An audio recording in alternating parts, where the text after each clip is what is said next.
Jy kom by die til en o aarde, dit wat jy laasmaand gekoop het van R3000 is nie meer R3000 nie.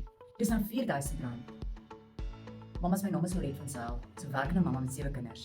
En ek ken daai gevoel. Dis nie lekker nie. Want jy moet betaal daai ekstra R1000 en dit uit jou begroting uitvat. En waar moet jy nou minder betaal om daai op te maak?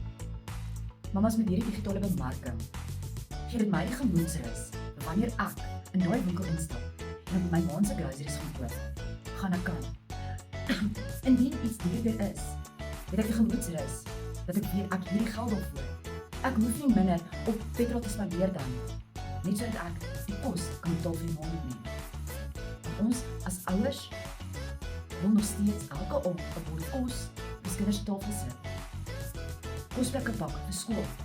Mamma, as jy reg is om daai finansiële besluit te neem, om 'n beter lewe vir julle te maak, met alles wat duurder raak, kontak my, read in die comments of WhatsApp my, video call my.